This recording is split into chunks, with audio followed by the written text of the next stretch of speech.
warahmatullahi wabarakatuh dan selamat sejahtera. Okay, hari ini kita sambung lagi dengan graf gerakan part yang ketiga. Okay, objektif pembelajaran. Di akhir pembelajaran, murid dapat membuat perkaitan antara luas di bawah graf laju masa dengan jarak yang dilalui dan seterusnya menentukan jarak dia. Okay, kita boleh tengok dekat sini dia punya kaitan antara luas di bawah graf laju masa dengan jarak yang dilalui. Okey, ni graf jarak masa. Okey, kalau kita refer dekat sini, ini adalah kecerunan yang positif ataupun kecerunan yang meningkat. So, kelajuan kita adalah kelajuan yang meningkat ataupun dengan kata lain, kelajuan kita kat sini dia adalah kelajuan yang seragam. Maksudnya kenaikannya adalah sentiasa sama saja. Okey, so bila kita transfer kepada gambar ataupun kepada graf laju masa, dia akan jadi kita punya graf laju tu akan sama sahaja. Maksudnya dalam keadaan laju yang seragam. Okey, so apa yang berlaku dekat sini ialah graf laju masa tu sendiri, luas di bawah graf adalah jarak yang dilalui. Maksudnya untuk graf laju masa ni, okey, mana kawasan untuk graf bawah grafnya? Ya, yang ini okey, so ini adalah graf kita V ni sampai T1. So bawah graf maksudnya ini adalah kita punya jarak. Ini luas bawah graf, dia akan jadi jarak. Okey, so seterusnya, so untuk contoh yang pertama, okey, kita boleh tengok kat sini kita punya graf laju masa. So kita punya graf kat sini yang pertama, okey, kalau kamu refer kat sini dia adalah yang warna, gambar yang warna apa ni, pink ni. Okey, so jarak kita yang mana satu? Okey, jarak kita yang dekat area bawah tu.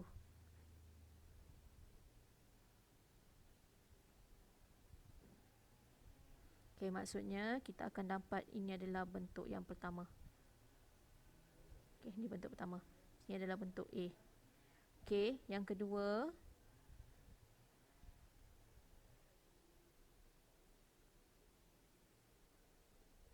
Okay, ini adalah bentuk yang B. Ini bentuk yang kedua. Ini kita panggil sebagai B. Dan yang ketiga, yang belakang ni. So maksudnya untuk gambar yang belakang ni saja kita panggil sebagai C.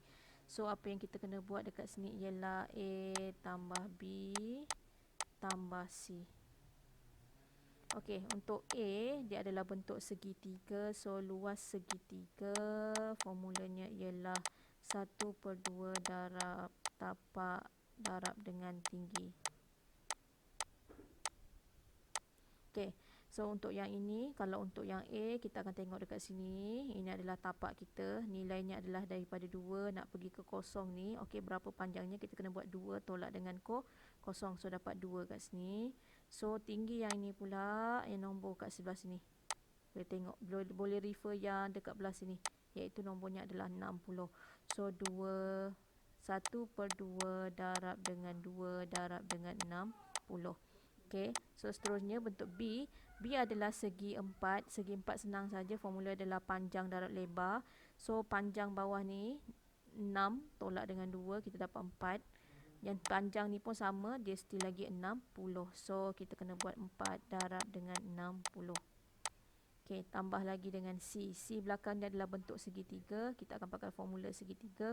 Luas segitiga 1/2 darab tapak darab tinggi. So tapak yang belakang ni, ini adalah jaraknya adalah 2. So tinggi dia still sama. Yang ini kita akan refer dekat sebelah sini, iaitu 60. So 1/2 darab dengan 2 darab dengan 60. Okey, so kita akan solve satu-satu. Kamu kena tekan kalkulator satu-satulah untuk yang ini. Ataupun kita boleh letak bracket lah, senang cerita. Bracket lebih tepat lah.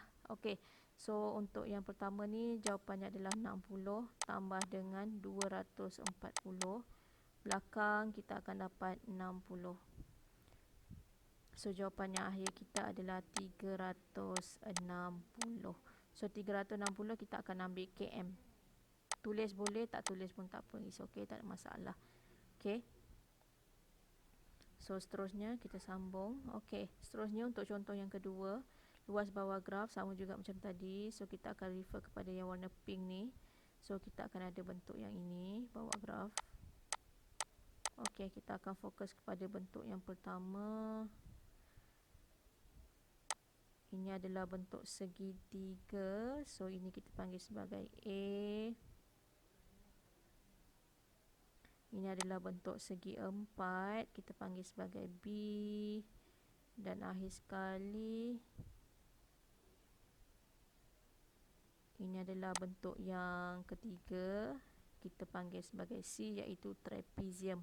Okey, so tadi luas segitiga dah ada, luas segi empat ada, luas trapezium. Luas trapezium adalah 1/2 darab dengan hasil tambah sisi selari, iaitu A tambah dengan B darab dengan tinggi. Okey, nanti saya tunjuk balik yang mana satu hasil tambah sisi selari, yang mana satu tinggi. Okey, so kita akan teruskan. Kita akan buat A tambah dengan B tambah dengan C. Okey, ni apa yang kita kena buat. So A kita, ini adalah bentuk segitiga. So 1/2 darab dengan tapak. Ini 5 tolak dengan kosong, kita dapat 5. So tinggi dia ialah yang ini. So kita akan refer ini, iaitu nombor 8. Okey, second one, B. B senang, ini adalah panjang darab lebar untuk bentuk segi empat saja. So tak ada masalah. Yang ni saya lukai gambar lah kat sini. Ini segitiga, segi empat. Ini bentuk trapezium. Okey, so segi empat. Sekejap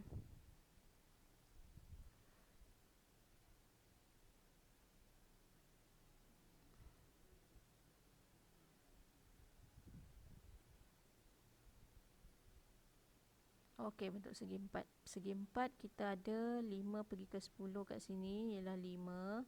Sini pun sama macam tadi, still 8. So 5 darab dengan 8. Belakang trapezium. So trapezium adalah 1/2 darab hasil tambah sisi selari. Okey, sisi selari bermaksud kita hanya refer kepada gambar trapezium tu. Okey, kamu boleh tengok kat sini. Yang selari bermaksud dia sama-sama tegak and then dia opposite. Maksudnya dia bertentangan antara satu sama lain. Dua-dua garisan yang tegak. So maksudnya untuk yang pertama ni kita baca yang ni. So itu nombor dia adalah 8. Yang kedua dia adalah 16. So kita kena buat 8 tambah dengan 16.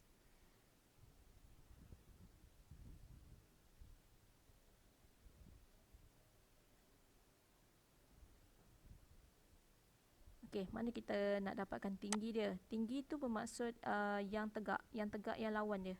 Yang bertentangan, yang berlawanan arah. So maksudnya 18 tolak 10, kita akan dapat 8 kat sini. So nombor yang dekat sini adalah 20 tambah dengan 40. Yang ni second ni 40.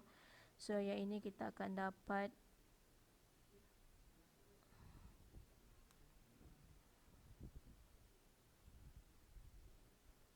96.